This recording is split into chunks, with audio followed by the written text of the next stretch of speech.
Hi, everyone, and welcome to Nervous Nellies podcast. I'm Jarrod. Oh, hi. Yes, sorry, that's me. I'm Gabriel. We're two friends who want to share our issues with you so you'll feel comfortable sharing yours. We want all of you to know that you are not alone. Everyone has inner thoughts that we're scared to talk about. We are not doctors or therapists, and this is not medical advice. Please take everything we say as what it is, a conversation between friends. Honestly, I don't even know why you're listening to us. It's bad enough we have to listen to each other.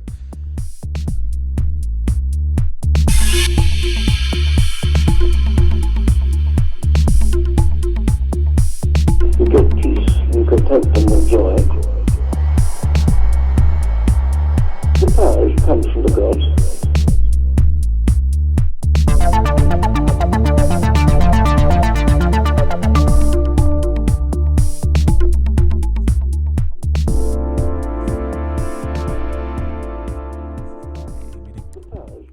So yes, I've been in and out of therapy for probably 12, 13 years now, maybe a little bit longer.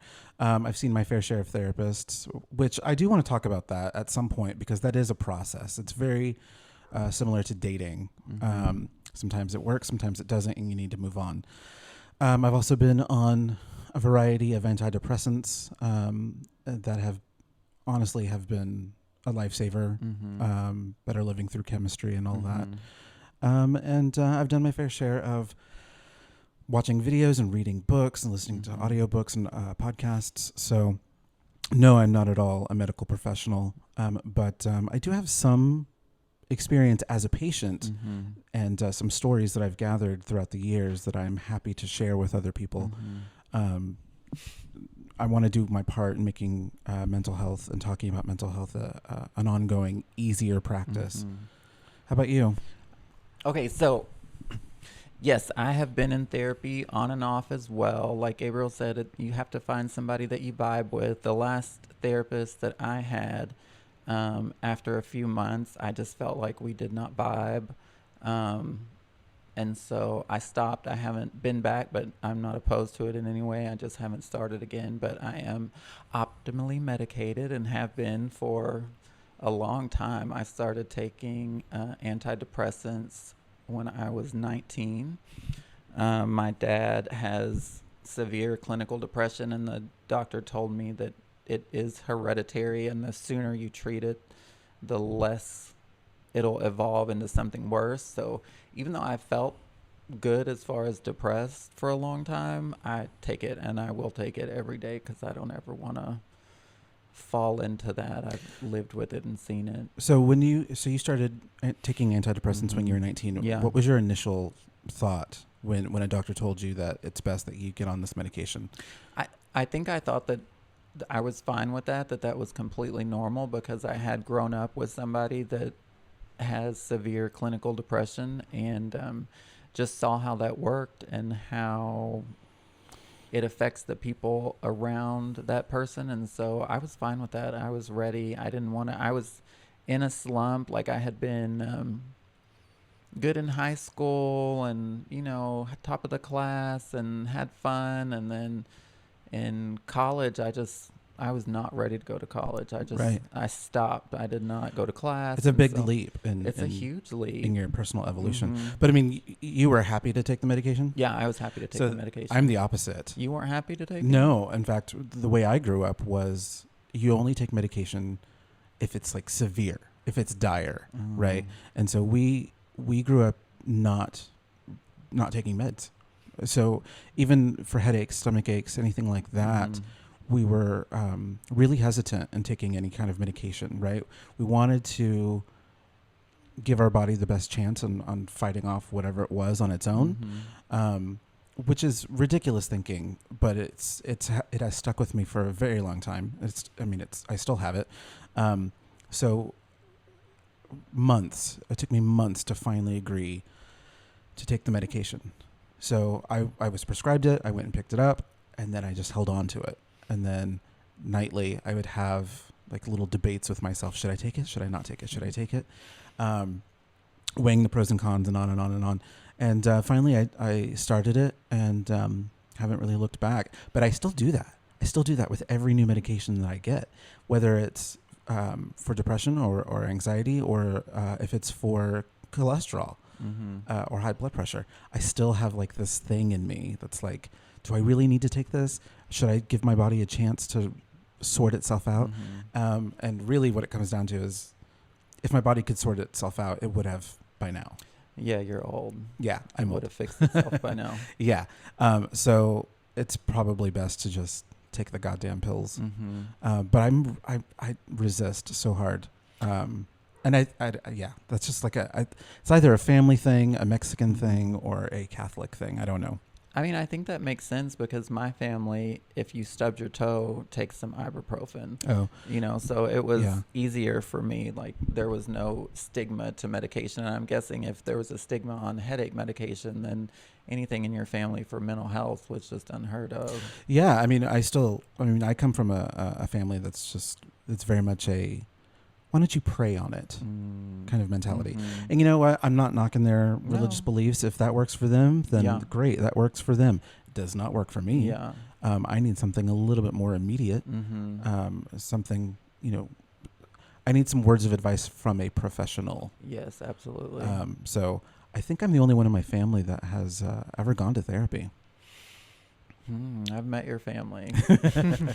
And it makes sense, doesn't it? Yeah. Yes. So yeah, I grew up Catholic, and I grew up Mexican. Really? Yeah. You're still Mexican. I know. Well, debatable. Ish. Yeah. So we have very odd beliefs, right? We're Catholic, we're Mexican. We have like a pretty firm belief in like magic. Yes, my husband's Mexican, and we live with his mom, or she lives with us, however you want to look at it. And yes, there's a lot of prayers to saints and such. Anyway, so I initially started taking medication because of depression, and I remember I think I was 24 years old, and I went to my doctor, which at the time was still my old school pediatrician, and which is weird, and I remember very specifically him looking at me dead in my face and was like, "What do you have to be depressed about?" Wow. Yeah. You're 24 years old. You're so young. You have your whole life ahead of you. What could you possibly be depressed about? It took me forever to realize that depression was a chemical imbalance in my brain that I cannot control. It has nothing to do with my outlook or my... No, your environment. Yes, your hobbies and the people you surround yourself with definitely influence how you feel about your life and yourself. But it is a function of the brain that is just not working, and you need some assistance with medication and sometimes cognitive behavioral therapy. And so, yeah, that is a thought I take with me every time I get into a depressive state. And that's something you and I were talking about anxiety, but it's the same for depression. There is environmental bouts of depression, if you want to call it that, or just not feeling well, feeling down. But then there's actual clinical depression, which is a chemical imbalance in your brain, and everything could be good or everything could be horrible, and it doesn't matter. Like, it's still, you're depressed because of a chemical imbalance. Yes. And that's something that needs to be treated. And that's also something that needs to be talked about, right? I remember this was after I got the medication and I was debating whether or not I should take it. I had a conversation with my sister, and she was, and I'm sure a lot of people can relate to this, but she said, could you just not be depressed? Could you just try to be happy? And I can't fault her for that. That is her honest way of thinking. If I had the tools then to educate her or to explain my situation, I would have, but I didn't. I didn't have the vocabulary for it. So but I knew that kind of thinking was wrong, or didn't apply to me. So I'm sure a lot of people feel that. I'm sure a lot of people hear that. And the thing is, if that is a voice that you are hearing in your daily life, maybe just try to be happier. Maybe just put on a funny TV show, color your hair. That may work a little bit, but if you're finding yourself still depressed, still anxious, still riddled with anxiety and panic, then it might be time that you talk to a professional. Mm-hmm. And that's one of the main things, like in the psychiatric diagnostic and statistic manual, where they talk about the diagnoses and what symptoms you might have and what the definitions are. And like you were saying, somebody that thinks, well, just try to be happy. Okay, that might work if you are not clinically depressed or if you don't have general anxiety disorder. Right. But if you have that, then that is not going to work. And I think that is something that needs to be normalized to talk about, is that we think we can't tell the difference. Like, we have to start talking to each other. We have to go to mental health professionals. We have to do research, like you said, listen to YouTube, read books, because we need to know, okay, this is more than something that's environmental. And one of the main things for any issue or diagnosis is that it causes functional impairment. So you can be sad for a long time, but it may not necessarily affect your life to the point where you're having problems with day-to-day tasks or work or how you view yourself, and so when it gets to that point, that is an issue. I was watching this video on YouTube. I'll link it in the show notes. But it was an animated TED talk from an actual professional who was talking about seemingly the cascade effect of anxiety and depression, and how it starts to really affect various aspects of your life and how it does, specifically your physical well-being when you're depressed or if you have a anxiety disorder, how it can affect your sleep and affect your eating habits, whether you're eating too much or too little, and then that can affect your whole digestive system, where you're not going to the bathroom or going to the bathroom too much. It really does have a physical impact on your body when you are in this untreated state.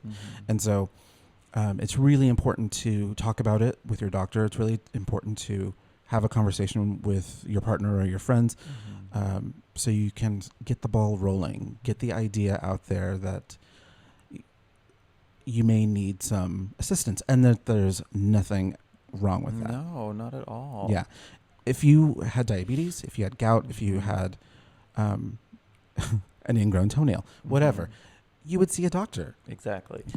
If you are having trouble getting out of bed, if you're having trouble not worrying, trouble sleeping because you're just filled with dread, these are reasons to see a doctor. Yeah, absolutely. Yeah. So, Jarrod, were you an anxious child?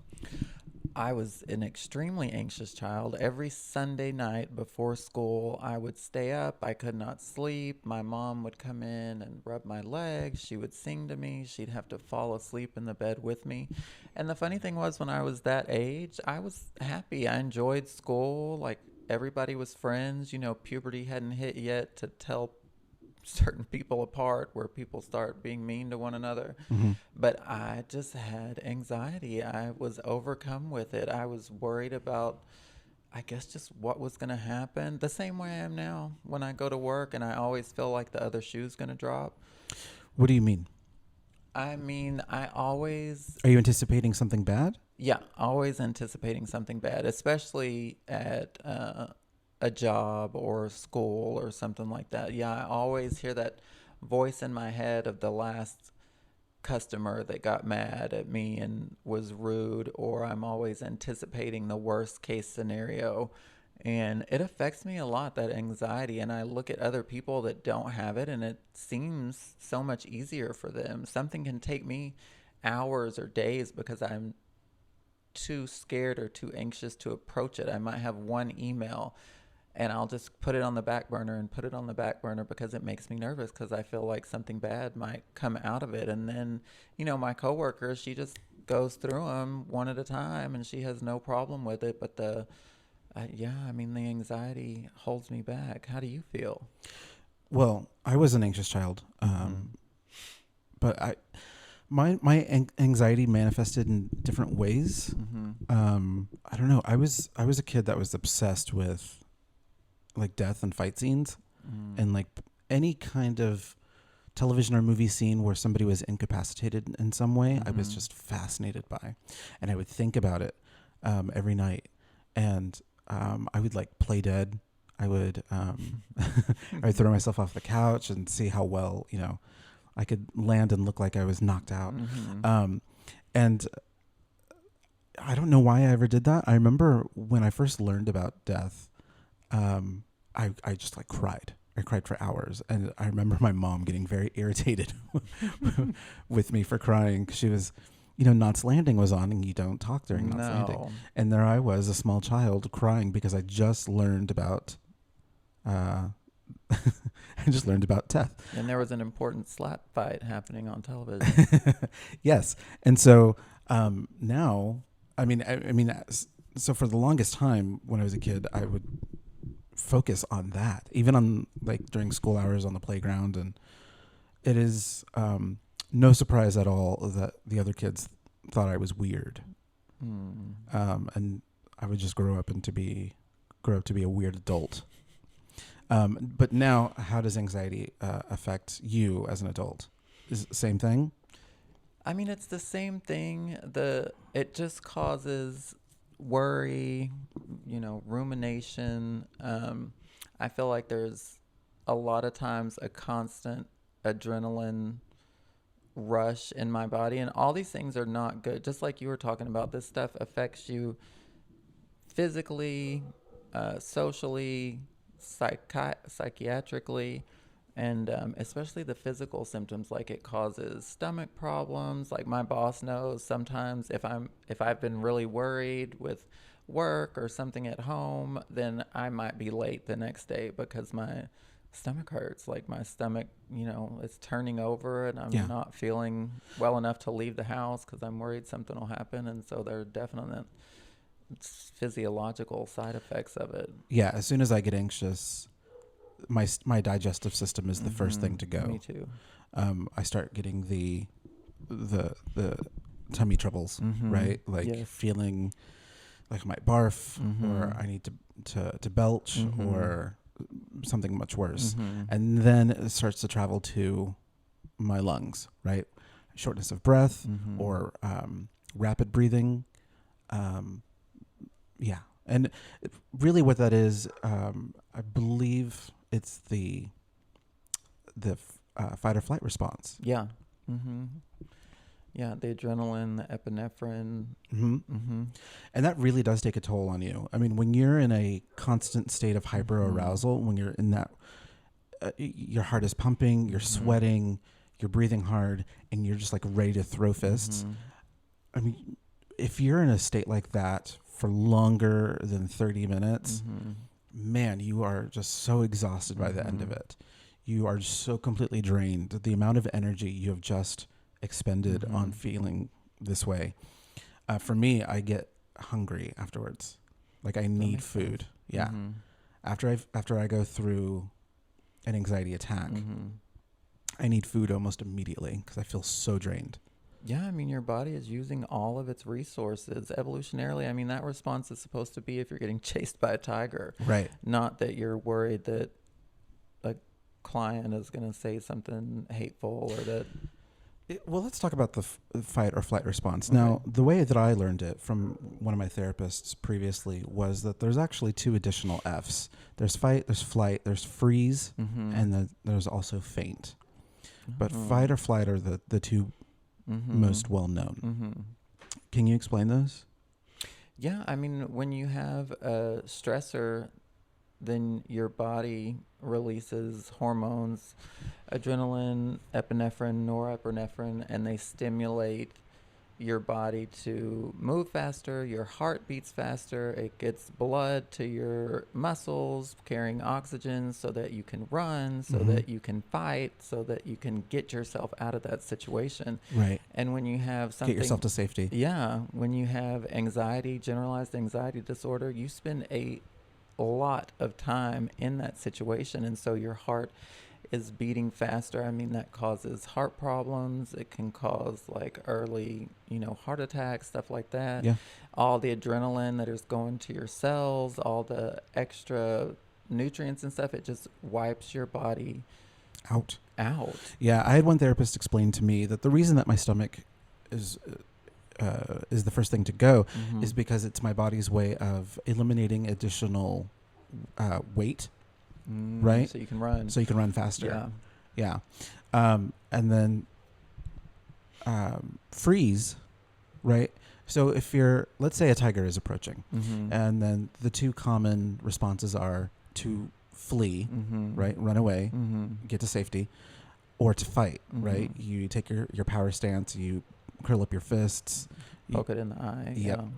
Now the other one is you just freeze. You can't run, you can't fight, you're just stuck there. And then the other one was faint. My husband actually, when he has severe generalized anxiety disorder. According to me, he has not been diagnosed by a professional, but I mean, he has panic attacks. It's something I thought maybe one day he might come on here and talk to people about, because I'm sure other people feel the same thing. But yeah, he used to faint all the time when he was young, and he's done it a couple times since we've been together. Like a baby goat. Yes.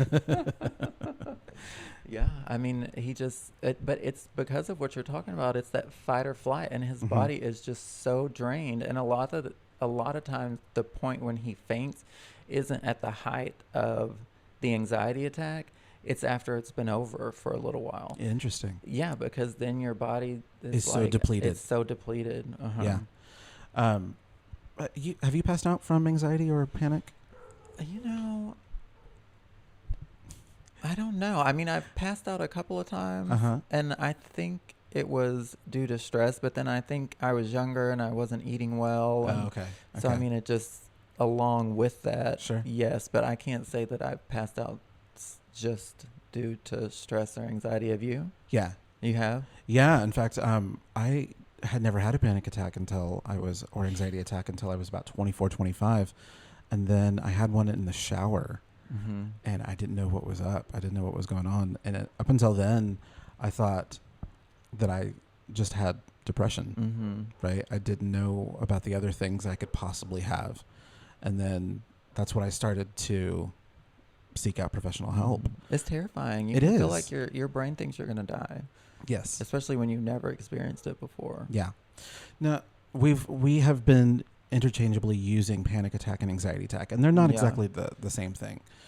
Can you tell us the difference between? There's very subtle differences. Okay. Unlike anxiety, which often has clear triggers, panic attacks occur suddenly and unexpectedly and typically only last for a few minutes. Those who experience panic attacks have reported lightheadedness, chest pain, hot flashes, chills, and stomach discomfort. And that is according to the McLean Hospital website, which we will link to in the show notes. So you can read it for yourself, because there's a lot of different symptoms associated with an anxiety attack that also overlap with a panic attack. Yeah. And so while you're having one, it doesn't really make a difference which one it is. No. But a clinician, if you're ever going to talk to somebody about it, you might want to be a little bit more specific with the symptoms so they can properly treat you. Right. Did something happen that you noticed that caused it or precipitated it, or was it just clear out of the blue? Right. And if something happened, it would be anxiety. If it nothing, then panic attack. Yeah. Both are awful. Awful. Yeah. Both will ruin your day. 100%. And I've heard stories of people's first panic or anxiety attack, and I mean, they just think they're going to die. I had no idea. The first time I had one, I thought I was having a heart attack. It's crazy to me, and again, I'm not just trying to be weird for the sake of being weird, but when I first started talking to a therapist about my anxiety attacks or panic attacks, it was never about death. It was never a fear that I was in a position where I was going to die. It was the opposite. It was the fear that I was in the position of having to live. I was going to have to leave the house. I was going to have to go to work. That makes sense. Yeah, I was going to have to get in the car, drive down the freeway. Like, all of it became so overwhelming to me that my body would just shut down. Mm-hmm. Yeah, the thought of dying, I mean, not to be morose or anything, but I welcome it. Yeah. Yeah, because having to go to the mall, Mm-hmm. right? Having to sit through a meeting, like the idea of it is just dreadful to me. And yeah, this was around the same time that I had gotten my first quote unquote professional job, where I was working in a cubicle, and I had a job with an actual like big company. I remember that. And yeah, having to sit through meetings and having to look through memos and Mm-hmm. the whole thing, not being able to wear my own clothes, but wear like, collared button up Mm-hmm. shirts and slacks Mm-hmm. and all that. It just was so overwhelming to me that, my body literally shut down. I never put this together before, but you and I have been friends since 2003 or 4, so it sounds like all this happened when I came into your life. It was shortly after. It was, right? Yeah, it was shortly after. I had just moved to Austin, Texas, and I was only there for about a year, Mm-hmm. year and a half, and then my body was just like, nope, sorry, try it again, Mm-hmm. and then I came back to Dallas. I remember. So when you're in the middle of an anxiety attack, Mm-hmm. or what do you do to prevent it, or to at least lessen the effects, or to Mm-hmm. stop it, or anything like that? So this is a cognitive behavioral therapy technique, and it only works once you've started having panic attacks. Like, it doesn't work with your first attack because nobody can prepare you for that. Sure. But I kind of rate it on a 1 to 10 and compare it to my last time that I had the same number, Oh, okay. and remind myself that I made it through that time, that death is not imminent, that I'll make it through this time. And I try to just consciously slow my breathing. And I mean, those are my coping mechanisms with panic or anxiety attacks. What about you? I do. This is a little destructive, and I acknowledge that, so I don't recommend it to anybody. But when I'm in that state of hyperarousal and I know panic or anxiety attack is on its way, I have a strong desire to distract myself. And so I will pull my hair, I will pinch myself, I will give myself a little bit of a slap on the leg, or I will inflict pain upon myself, which I don't recommend. Maybe that's something left over from my teenage years as a cutter, but that sensation, that pain sensation, is enough to bring me out of it, bring me back to reality, and I can start thinking a little bit more rationally. Aside from that, there was also a technique that I've learned, both, I've read about it online as well as talking about it with my therapist, but there's a grounding technique that you can use. Okay, so if you were to look this up online, there's a lot of different kinds of grounding techniques. And these are ways to, very similar to what I would do with inflicting pain, but something more gentle. A little better Yes. technique. Yeah. Yes. So things like putting your hands in water, or you can touch items near you. Now, a couple of things that I've read are like, there's a 5, 4, 3, 2, 1. Like, what are 5 things that you can see? What are 4 things that you can hear? What are 3 things? And then that basically trains your brain to concentrate on the different things around you to bring you back into reality, to remind yourself where you are, that you're not in any danger. And those can be helpful. Now, again, these techniques vary from person to person in their effectiveness. So we recommend, whatever works for you. Yeah. And figure it out. Yeah, and talk to a professional. Definitely talk to a professional. Because we're just friends sharing about how we feel. Yeah, there is absolutely no way a professional will tell you that hurting yourself is the best way. I am telling you that for me, personally, Gabriel, that is what works best. Right. And we want to be open and honest. That's what we want to do with this podcast. Yes. It is not a technique that I at all recommend. No. But if you are finding yourself constantly anxious, constantly losing touch with rationale and rational thinking. Mm-hmm. And you need something to bring you back to reality. Remind yourself of what's going on in the moment, and to tell yourself that you are not in danger. Then these techniques, like a grounding technique, may work. But I do really, really like your idea, your technique of Mm-hmm. rating it, Mm-hmm. because that makes you feel better about your resistance. Yes, and that you've done it before. Right. And it also, I think it's a good reminder of your strengths, Mm-hmm. right? Yes. Just to remind you that you've powered through Mm-hmm. and you're getting better at it, and you can tackle them, Mm-hmm. and it's becoming easier. Right. Yeah. I will say, when we were talking about anxiety and anxiety attacks, like the most difficult aspect of it, for me, is what feels like a betrayal of your body, right?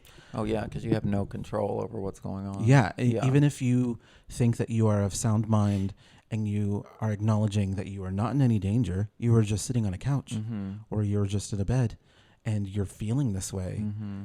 you can, no matter how much you know, how much you've read, or who you've talked to, if you understand the chemical process that is occurring in your brain and in your body, that means nothing.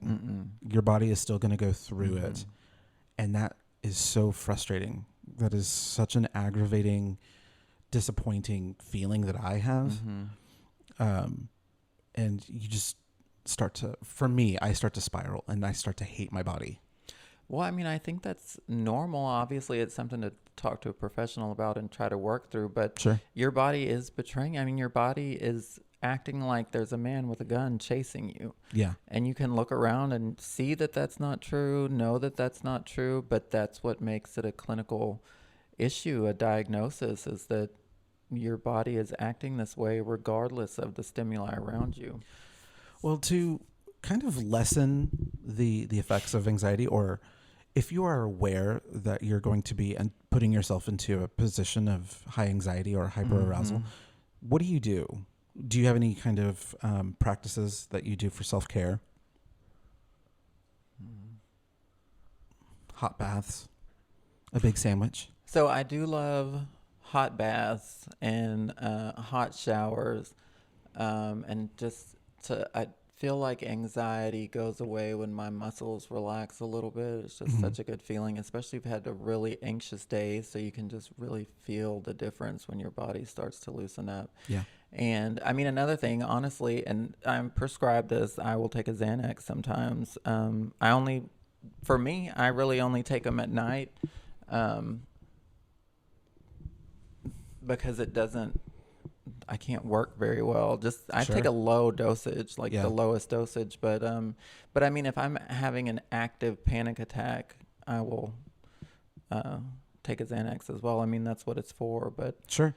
it just lowers it. It blocks your body's nervous system so that it stops having these reactions that are not based in reality. That's what do good. you do? So if I know that I'm going to be, if something were to happen immediately right in front of me that I did not predict or anticipate, honestly, I can handle it pretty well.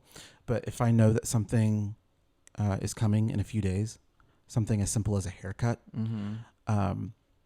that for me is a cause of anxiety, and I need to prepare my body for it. Hot showers are good. Honestly, puzzles.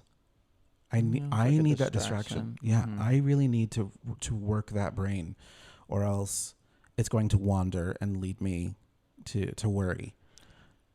That just made me think of something. Yes, I have Spades, the game app on my phone, and especially when I'm feeling really stressed, like I feel like I may start to panic, like there's a tear in my eye at work or something like that, I'll go outside and play Spades for a few minutes because it just gives my brain something to focus on. Yeah, and I think that's really useful. Do you cry? Yes. Oh my God. My coworker says, oh, never mind. I shouldn't say that. But yes, I mean, I was going to say it's not all that common, but I think it is. I mean, I probably cry at least a few times a month, and especially if I am extremely anxious, extremely stressed, and I have that feeling that you were talking about, my body betrayed me, I can't get a hold of it, I feel like everything is just horrible. And that's one of the things that I don't think we've touched on yet for an anxiety or panic attack. Me personally, my entire outlook on the world changes. I see everything through different eyes. Everything is negative. Everything is bad. Like sometimes I get anger, and I've told people like it's just like I have lasers coming out of my eyes. Whatever I look at, that's what I focus on, and I'll have anger towards that, or it'll make me anxious. And I forgot what I was talking about. We were talking about do you cry? Oh. Yes. But no, I think for me it's like a natural response. It seems to help me especially if I'm at work and I have to cry, I'll get up and go outside, and my coworkers are all used to it. And but then if I let it come out, like I'll feel a little bit better. Yeah. I'm jealous of that. I can't cry. No? No, I don't know if it's my medication or if it's just I don't know what it is. Could you cry before you started taking the medicine? Well, before the medicine, I was one of those don't cry, don't cry, Mm-hmm. don't show your emotion. That is a sign of weakness. Mm-hmm. I've since moved beyond that, and understood that crying is perfectly healthy and definitely a really good show of emotion, Mm-hmm. and a really great release. A good release. But I just have not been able to do it. Sometimes I'll try to like con myself into crying. I'll watch some dodo videos online. Oh, I with, know. with the sad animals. Yes, God. And I cannot do it. And I'm always so jealous of people who can. Yeah. That is interesting. It's if you're able to, it's a natural way of releasing that tension. Like you feel like, or a lot of times if I cry and have a good cry, I feel like I just ran a marathon or something. Like I feel so much better, and my outlook on the world goes back to normal. It even goes like a little better. Like I feel relief. I feel like things are going to be okay. And when I'm in the state of anxiety, I do not feel like things are going to be okay. And that's why I labeled them a 1 to a 10, because I'm like, okay, you felt the exact same thing last time. It seemed like the world was ending. It seemed like nothing was right in your life. The last time it was a 9, and this is a 9, but you made it through. So even though my mind believes those things, I also have my conscious voice in my head that says that is not true. I know that seems true, but it's not true. Yeah. But it took me a long time to be able to, I kind of view my mind as a separate entity from me, like something that just tries to attack me. Yeah. That's the thing about people like us, right? Mm-hmm. People that have mental health issues. Is that we constantly feel like we're under attack by our own brains and bodies. Mm-hmm. Well, I'm really glad that we started this podcast. Me too. I think it's a really good way to get people to understand what's going on with their bodies. And also, I mean, I think more importantly, it'll hopefully give them the boost or the push that they need to see a medical professional. Yeah, and to know that you're not alone. And I think Gabriel and my goal, I mean, I'm sure we have some differences, but I would like this to be a place with a online community, a place where it's just, we want to normalize saying the truth about what is going on in your head, whether it sounds good or embarrassing or not, because I guarantee you there are other people that feel the exact same way. And instead of feeling alone when you share, you're going to feel a part of, and that helps make these things not seem like you cannot overcome them. Yes, you may not be able to overcome them by yourself without a medical professional, but that's okay. That's totally normal. Right. Yeah, we say see a medical professional as if that's a really easy thing to do. And we understand that it's not always it's not always possible, whether it's based on your location or your financial situation. So we also do want to provide some links. We'll put some links in the show notes for some really good videos or some really great articles online that will guide you to hopefully finding a better mental state. And if you're in wherever you are, if your finances are an issue for you, Google something like therapy with a sliding pay scale. Is that right? Yeah. There are a lot of therapists, counselors out there that they tailor their fee to your income. Also, you know what? I just started seeing a new therapist who's fresh out of grad school, and so it's a little more cost effective. Yeah. He's pretty inexpensive. Because he's still being monitored, right? Yeah. So he still has to get his however many thousands of hours. Yes. So he's pretty inexpensive for me and my budget, and also, it's only been one session, so fingers crossed. But even in that one session, he was fantastic. That's great. I mean, it does not matter if somebody's been doing it for 6 months or 20 years. If you have a connection with them and you feel like you can open up with them and you feel like they listen to you and give you feedback, I mean, that's all that matters. Yeah. Well, and that they're licensed. Yeah. Listening to us two femboys talk about our broken brains isn't enough. Sometimes you might need a little bit more. Yes. Okay. Well, we'll talk more about other stuff next week. What are we going to talk about? We're going to talk about we're going to talk about therapy. We're going to talk about various emotions like nostalgia and joy. We're going to talk about depression. One big one for me is people pleasing. Yes. So be sure to like, subscribe, leave comments. We look forward to hearing from everybody. This is our first episode, and this is our first venture doing anything like this. So we're very excited, and we hope that you'll continue listening. All right. Thanks, everybody. Thank you.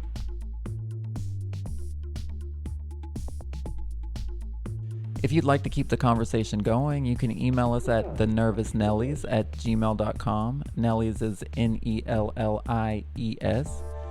You can follow us on Instagram at @thenervousnellies. If you give us a 5-star review, we'll try to read it on the next episode.